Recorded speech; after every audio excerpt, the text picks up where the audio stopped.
네, 제가 오늘 준비한 설교 제목은 비우고 채우는 바울, 비우는 채우는 바울로 빌립보서 3장 1절에서 16절을 준비해 봤습니다. 어떤 사람이 그 문학가이자 또 사상가인 톨스토이에게 이런 질문을 했다고 합니다. 이 세상에서 가장 소중한 사람은 누구이며 가장 귀중한 시간은 언제이며 가장 가치 있는 일은 무엇입니까? 이렇게 질문했습니다. 그러니까 톨스토이 대답은 이랬습니다. 가장 소중한 사람은 지금 내 앞에 있는 사람. 가장 귀중한 시간은 지금 바로 현재의 순간. 가장 가치 있는 일은 그 사람에게 선을 행하는 것. 이렇게 얘기했다고 합니다. 우리가 인생에 있어서 이렇게 질문을 한 사람처럼 우리에게 무엇이 제일 중요한가를 생각해 볼 때가 각자 있을 것입니다. 우리의 삶이 매 순간 중요하기 때문에 이런 생각을 하게 되는 것입니다. 매일 매 순간 중요하긴 하나 우리의 본향은 하늘나라이기 때문에 지금의 순간만을 생각하는 것이 아니라 훗날 하늘나라에 대한 소망 가운데 사는 것이 되어야 될 줄 믿습니다. 오늘 이 빌립보서에 나오는 바울의 삶을 통해서 이 문제를 상고해보고 또 바울이 승리하는 삶, 또 성공하는 삶을 이 땅 가운데서 무엇을 버리고 무엇을 취하고 무엇을 소중하게 생각하며 살아갔는지 살펴보도록 하겠습니다. 첫 번째로 사도 바울이 버린 것입니다. 사도 바울이 버린 것. 성경에서 버렸다라고 의미하는 것은 단순히 그냥 버린 것이 아니라 예수 그리스도를 위하여 다른 것을 포기한다는 의미가 되겠습니다. 바울은 예수 그리스도를 위하여 예수님을 따르기 위해 육체적인 모든 것들을 버리게 됩니다. 오늘 본문 빌립보서 3장 4절에 보면 나 역시 육체를 신뢰할 수 있지만 그리하지 아니하노라. 만일 어떤 다른 사람이 육체를 신뢰할 만한 것이 자기에게 있는 줄로 생각하면 나는 더욱 그리하니. 사람은 누구나 자랑하길 좋아하는 게 사람의 특성입니다. 건강한 사람은 건강을 자랑할 것이고 외모가 뛰어난 사람은 외모가 뛰어나니까 자기가 그걸 알거든요. SNS에 또 사진을 올린다든가 그러기도 합니다. 또 돈이 많은 사람은 자기 재력을 남들에게 비춰서 자랑을 하기도 합니다. 인맥이 넓은 사람 또한 나와 친한 누가가 있는데 이렇게 자랑을 하게 됩니다. 그렇게 해서 그 자랑거리를 보고 들은 사람들이 주위에서 막 대단하다고 얘기를 해주니까 더욱더 어깨가 올라가고 자기 만족으로 이어가는 그런 경우를 보게 됩니다. 제가 어렸을 때 그 유행하던 신발이 있었거든요. 경태 나이보다는 좀 한 2살쯤, 한 고등학교 1학년 때쯤이었던 것 같아요. 그때 유행하던 신발 나이키에서 이제 에어맥스라는 신발이 되게 유명했습니다. 현학 형제 아나요 혹시? 알아요? 하여튼 그런 신발이 있었는데 이 신발이 아주 그 고가의 신발이었어요. 고가의 신발이고 그리고 좀 나간다는 사람들은 또 이 신발 다 신고 있었죠. 저도 어느 순간 그걸 사게 되었어요. 아버지를 졸라서 드디어 사게 되었어요. 딱 사고 나면 어떻게 했어요? 자랑하고 싶은 마음이 넘치는 거예요. 그래서 가기 싫은 학교도 가고 싶어져요. 정말 진짜 가기 싫은 학교가 너무 가고 싶어서 원래 한 8시까지 가잖아요. 한 6시부터 준비하게 됩니다. 그런데 이 기분은 얼마 가지 않습니다. 그런데 바울은 이제 다마스커스에서 예수님을 만나고 나서부터는 모든 육체의 것들을 아무것도 아니라는 것을 깨닫고 완전히 버리고 입으로 시인하게 됩니다. 바울은 예수님을 만나기 전에는 확실히 육신적인 사람이었습니다. 아니 율법을 잘 지킨 사람인데 어떻게 육신적인 사람이라고 얘기할 수 있는가 이렇게 얘기할 수도 있지만 바울은 예수님을 만나기 전에 자신의 육신의 혈통을 자랑했고 율법의 열심을 자랑했고 또 자기는 하나님 앞에 의롭다고 여겨서 자랑을 일삼던 사람이었습니다. 또한 예수님을 박해하였을 때 당시에는 바울이 예수님이 하나님이 아닌 거짓 선지자로 여겨 자신은 이제 하나님은 믿지만 예수님을 안 믿기 때문에 예수님을 박해하였는데 그 박해를 하나님의 일이라고 여겨서 대단히 스스로를 하나님의 일을 하는 사람이라고 이렇게 여겼던 사람입니다. 자신의 의의를 붙잡은 것입니다. 사람들은 각자 자신마다 붙잡고 살아가는 것이 있습니다. 아까 얘기했던 것처럼 자기 건강을 붙잡는 사람, 자신의 외모를 또 무기로 삼는 사람, 자신의 인맥과 기술을 믿는 사람, 또 어떤 사람들은 뭐 자신의 주먹을 믿는 사람, 뭐 그런 사람도 있죠. 그런 것을 의지하며 살아갑니다.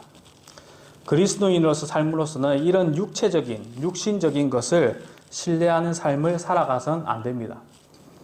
여러분들은 무엇을 의지하고 살아가며 계십니까? 하나님의 약속을 말씀을 의지하는 것입니까? 아니면 자신의 재물을 의지하는 것입니까?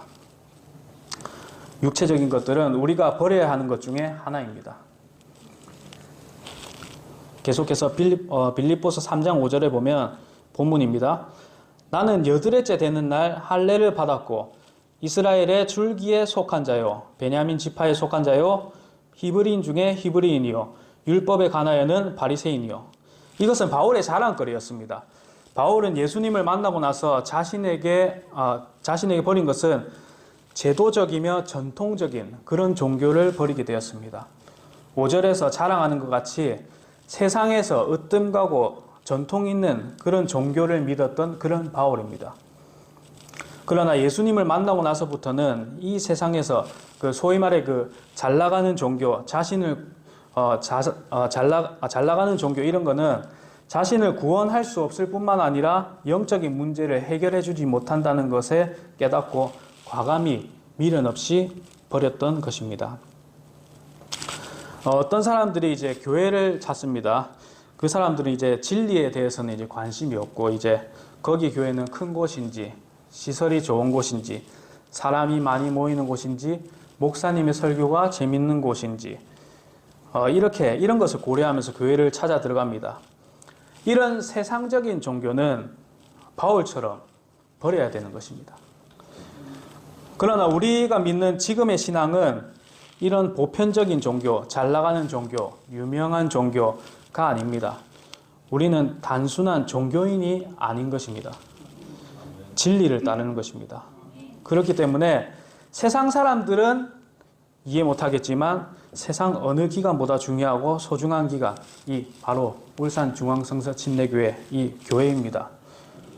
우리 찬송가 한번 보실까요? 찬송가 614페이지 한번 보겠습니다. 찬송가 614페이지에 보면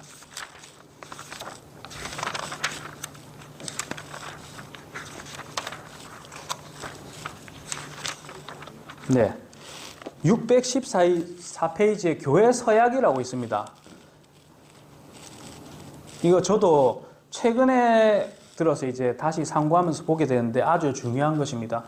여기에 보면 두 번째 단, 셋째 줄에 보면 교회를 인간이 만든 모든 제도보다 신성하고 가장 으뜸가는 제도로 여기고 이렇게 얘기합니다.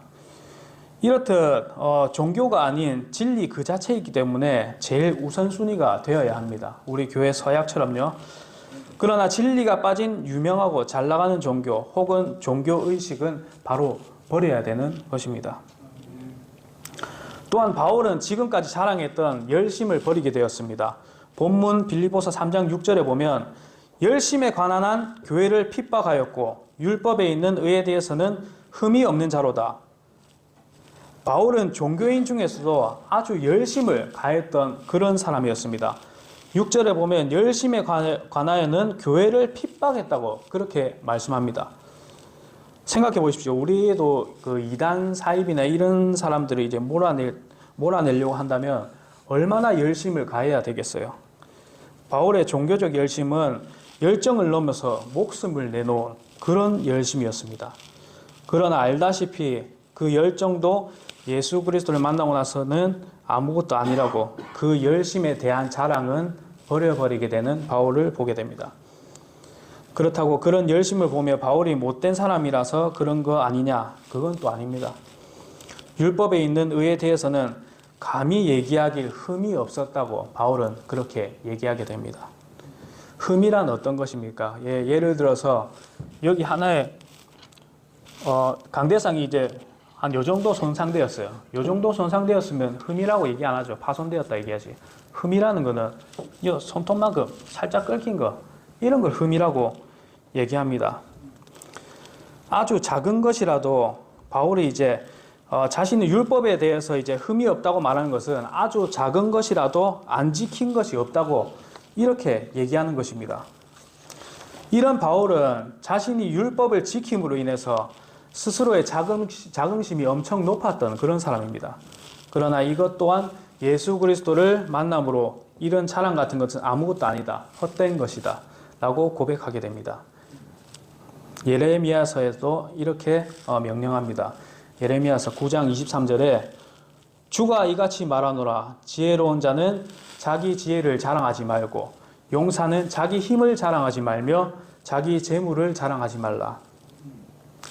이렇게 예레미야 대언자가 이렇게 남유다 백성들에게 하는 경고의 메시지처럼 사람의 본성은 자랑하기를 좋아하고 입으로는 뭐 말하지 않더라도 속마음 동안 자랑하는 마음이 가득합니다. 그렇지만 저와 여러분들은 자랑하는 것을 버려야 합니다. 네, 두 번째로 사도 바울이 취한 것을 보겠습니다. 사도 바울이 취한 것. 지금까지는 사도 바울이 버렸던 것을 말씀했습니다. 자신이 자랑스럽게 여기는 종교를 버렸고 자신의 신분과 열심을 행함으로 인해서 오는 의도, 자랑을 버렸으며 또 모든 자랑할 만한 것들을 버려버렸습니다. 그렇다면 이제껏 다 버렸으니까 자신이 취해야 될 것은 무엇인가? 무엇을 취함으로 인해서 그리스도인으로서 성공하는 삶을 사는가? 본문을 통해서 살펴보도록 하겠습니다. 첫 번째로 바울은 하나님을 아는 지식을 가장 귀하게 여기고 값진 것이라고 이렇게 말씀합니다.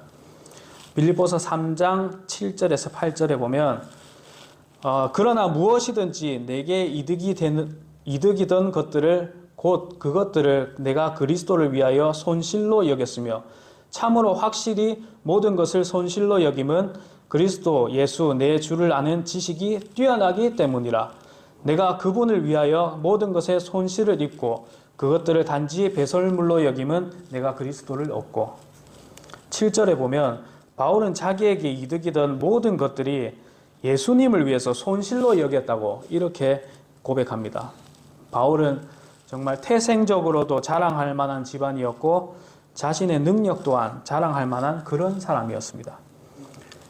여기에서 얻을 수 있는 교훈은 집안, 학벌, 직업, 연봉, 자신의 육체적, 자신의 정신적 이 모든 것이 자신에게 이득이 되는 것들은 예수님을 아는 지식을 얻는 데 오히려 방해가 될 수 있다는 것입니다.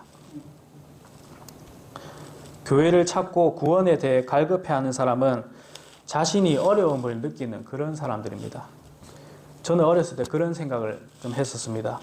왜 교회는 이래 약한 사람들이 많지? 그래서 기댈 곳이 없으니 교회 다니나 보다. 어린 마음에 그런 생각을 했던 적이 있습니다. 그러나 저에게도 어려움이 다가오고 하나님을 찾아 구원을 받게 되었을 때 이 어려움이 오히려 나에게는 큰 복이 되구나 라는 것을 깨달았습니다.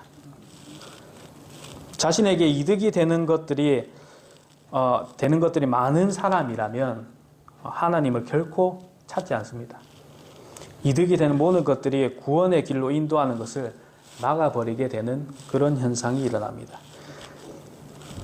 바울은 예수님을 아는 지식이 가장 고상하다고 생각했기 때문에 다른 모든 것들을 배설물로 여기고 모든 것을 버리는 결단을 하였습니다. 우리에게는 이런 바울의 결단을 보며 본받아야 합니다. 감탄만 하고 대단하다고만 여기며 끝나는 것이 아니라 우리도 이런 과감함이 필요합니다. 예수 그리스도를 아는 지식을 얻는 데에서 방해거리들이 있습니까? 버리십시오. 과감히 버리십시오. 두 번째로 바울은 하나님의 의를 위한 삶을 취하였습니다. 바울은 잘 알다시피 예수님을 믿는 자들을 심하게 박해했던 그런 사람이었습니다. 그러나 예수님을 만나고 모든 것을 버리고 변화되면서 예수님을 위해 많은 고난과 시련을 받으며 살아갔습니다. 고통과 고난, 여러 번 죽을 고비를 넘겼던 그런 바울입니다. 왜 이런 고통과 고난을 받으며 살았는가? 그것은 진리 되신 예수님을 만났기 때문이죠. 진리 되신 예수 그리스도를 만나지 않았더라면 바울은 이전의 종교에서 세상에 소위 잘 나가면서 이제 존경받게 되고 크게 어려움 없이 그렇게 지냈을 것입니다. 순교를 당하는 일도 없었을 것이죠. 우리도 마찬가지입니다.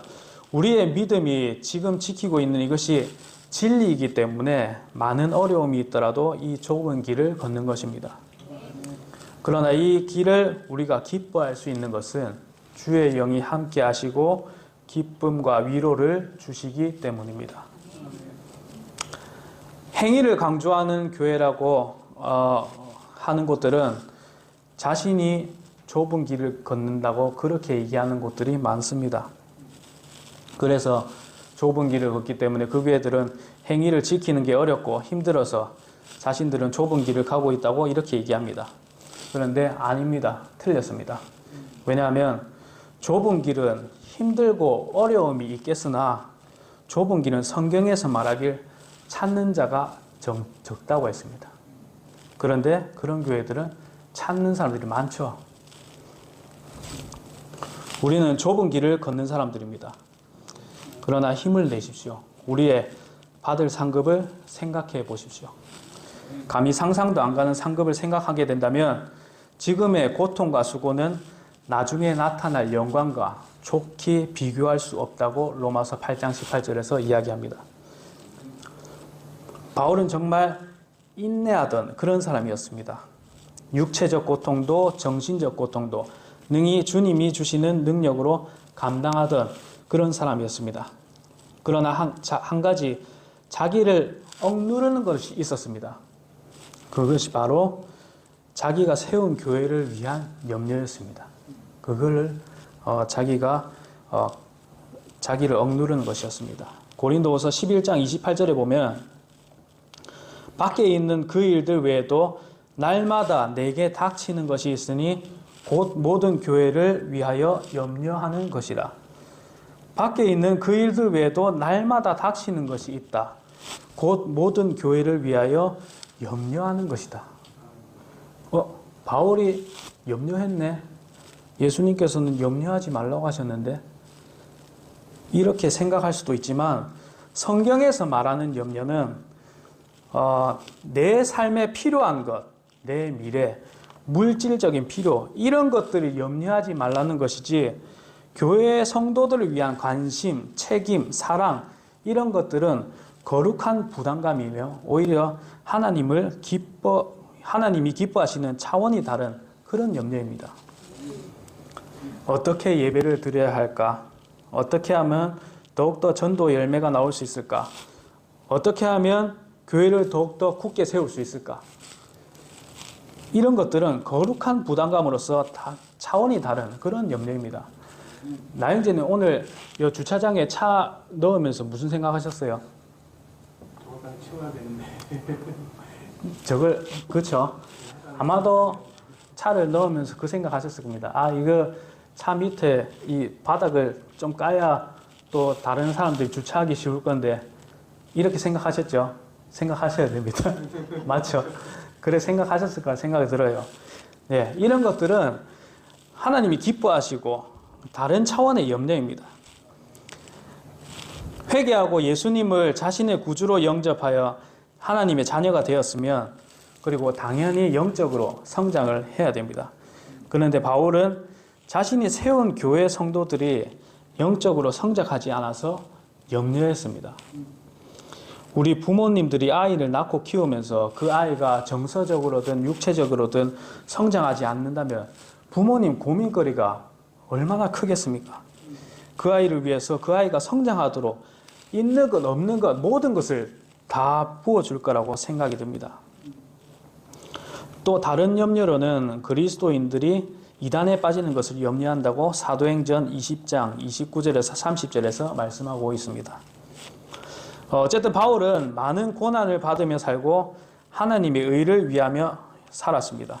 그 가운데서도 교회를 세우고 교회와 성도들을 위해서 염려하던 그런 바울이었습니다. 바울은 교회를 엄청 사랑하던 그런 사람이었습니다. 고린도후서 12장 15절입니다. 너희를 더욱 넘치게 사랑할수록 내가 덜 사랑받는다 할지라도 나는 너희를 위하여 가진 것을 매우 기쁘게 쓰고 나 자신을 쓰리라. 바울은 교회를 사랑하기에 자신이 가진 것을 교회를 위하여 아낌없이 기쁘게 쓰고 육신까지도 교회를 위해 쓴다고 이렇게 얘기합니다. 이게 바로 그리스도인의 참 사랑입니다. 우리가 예수님처럼 목숨까지 내놓은 희생적인 사랑을 못할지라도 나의 가진 것을 교회를 위하여 나의 육신을 성도들을 위해서 쓰는 것은 바울의 모습을 따라가는 것이며 주님께서 매우 기뻐하실 만한 그런 일입니다. 내가 가진 것을 교회를 위하여 씁시다. 젊은 청년들은 나의 육신을 교회를 위하여 움직입시다. 또 더 나아가서 교회를 향하여 말하기를 바울은 이런 고백을 합니다. 데살로니가전서 2장 7절에서 8절을 보면 유모가 자기 아이들을 돌보듯 너희 가운데서 부드러운 자가 되었노라. 우리가 이같이 너희를 다정하게 사모하여 하나님의 복음뿐 아니라 우리 자신의 혼까지도 너희에게 기꺼이 나누고자 함은 너희가 우리에게 소중하였기 때문이라. 여기서 바울이 자신의 혼까지도 너희에게 기꺼이 나누어 준다고 말씀하는데 이 말인 즉슨 교회를 위하여 목숨을 내놓았다. 그런 얘기입니다. 성경에서 목숨을 내놓은 사랑보다 더 큰 사랑은 없다고 이렇게 말씀합니다.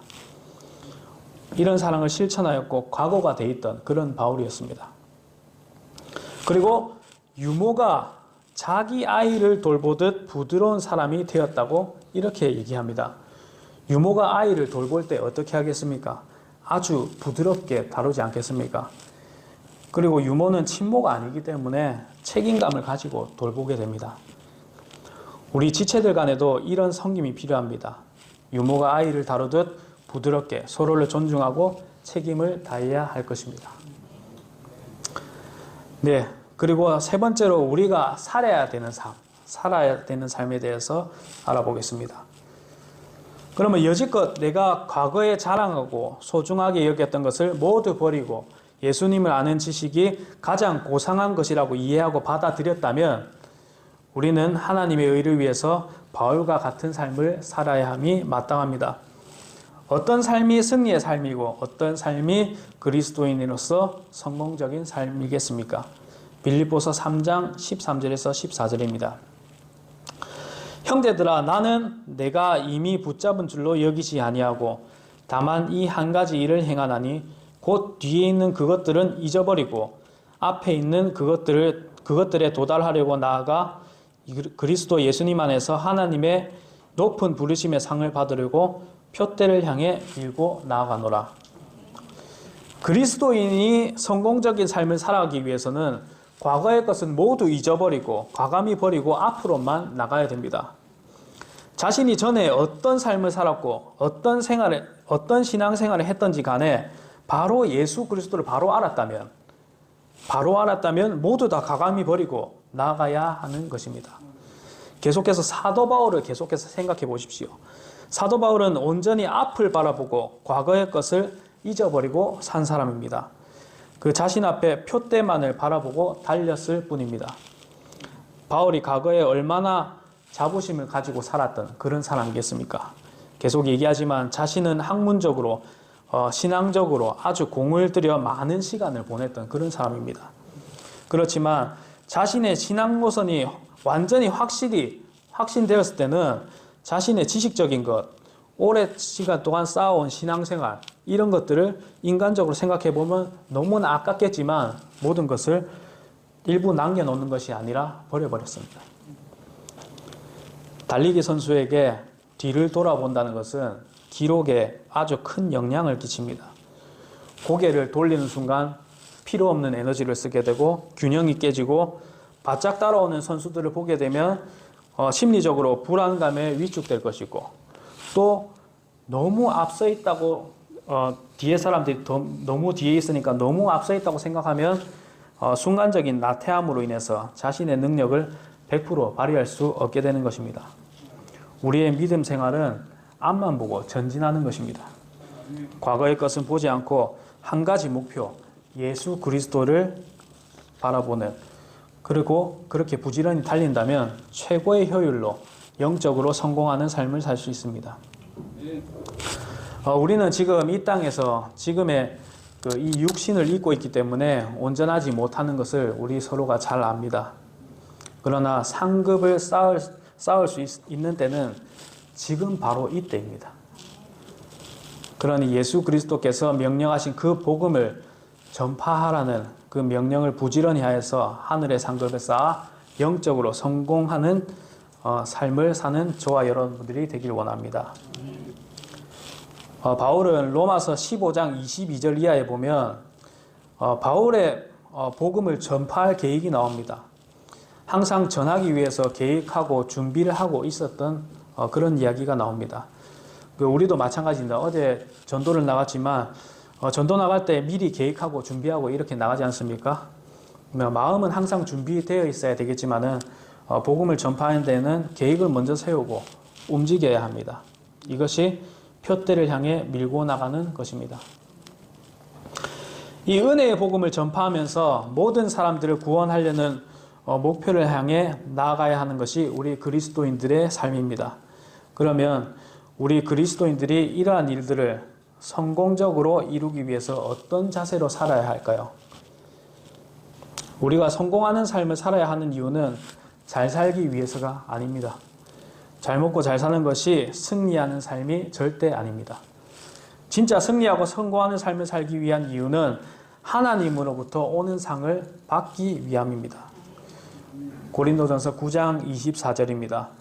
경주할 때에 달리는 자들이 다 달릴지라도 한 사람이 상을 받는 줄 너희가 알지 못하느냐. 너희가 상을 받도록 이와 같이 달리라.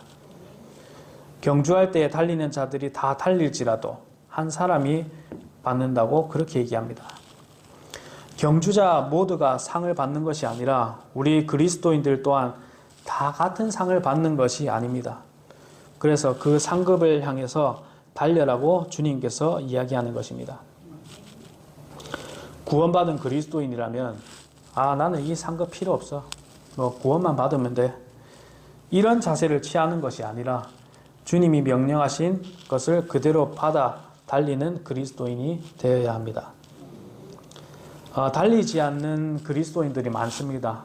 달리지 않는 그리스도인은 한 세 가지로 나눠보면 첫 번째로 구원을 받았으나 성화의 길에 게으른 사람이 있을 수 있습니다. 그런 사람은 예수님을 믿어서 구원을 받았지만 믿음의 경주에 열심을 내지 않고 세상에 안주하는 그런 모습의 그리스도인입니다. 아마 대부분 교회에서 그런 그리스도인이 많지 않나 그런 생각이 듭니다. 구원은 잃지는 않지만 상급은 잃어버릴 수 있기 때문에 고린도전서 3장 15절처럼 겨우 진짜 불 가운데서 구원받는 그런 사람들이 되겠습니다. 두 번째로는 신앙을 취미처럼 여기는 사람입니다. 경기장에 있긴 하지만 뛰지 않는 그런 선수와 같습니다. 구경꾼처럼 교회에는 있지만 복음에 수고하지 않는 그런 사람들이죠. 그리고 달리지 않는 그리스도인 세 번째는 방향성을 상실한 사람입니다. 바울은 분명히 표대를 향해 달려간다 이렇게 얘기했습니다. 표대가 없는 달리기는 사실 의미가 없습니다. 주님의 가르쳐준 믿음의 노선이 아닌 방향성을 벗어난 신앙생활이라면 결국 자기 만족이나 종교적 습관 이것으로 남게 되는 것입니다. 바울은 상급을 얻기 위해 자기 몸을 억제한다 이렇게 얘기합니다. 고린도전서 9장 25절을 보면 오직 내가 내 몸을 억제하여 복종시킴은 내가 다른 사람들에게 복음을 선포한 뒤에 어떤 방법으로든 내 자신이 버림받은 자가 되지 않게 하려 함이라. 상급을 얻기 위해 달리는 동안 세상 사는 동안에 약해져서 또는 세상의 유혹을 이기지 못해서 주님의 사명을 포기해 버린다면 하나님으로부터 버림받게 되는 것을 명심해야 할 것입니다. 구원을 잃어버린다는 것은 아니지만 하나님으로부터 쓰임받지 못한다는 것은 아주 무섭고 떨리는 일입니다. 하나님부터 쓰임받지 못하는 그런 일이 일어나지 않게 하려면 오해하지 마세요. 때로는 자기 몸을 쳐서 억제하여 복종시킴이 필요합니다. 마지막으로 히브리서 한번 찾아보겠습니다. 히브리서 12장 1절에서 2절입니다.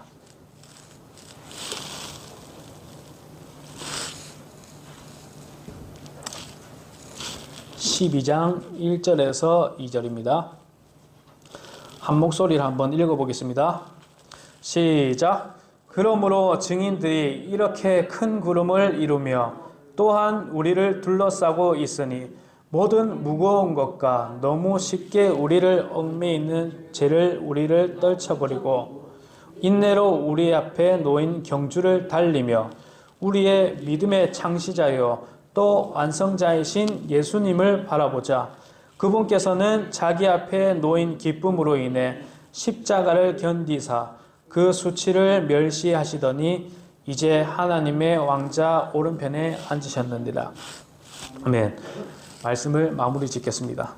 예수님께서는 십자가의 수치와 고통과 자신을 조롱하고 괴롭히던 그런 사람들 앞에서도 참으시고 하나님 우편에 앉으셨습니다.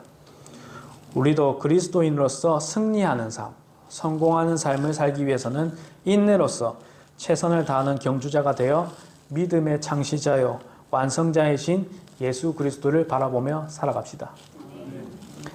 그러면 영원한 복을 누리며 아픔과 슬픔도 없는 그곳에서 영원히 주님과 함께 살 것입니다.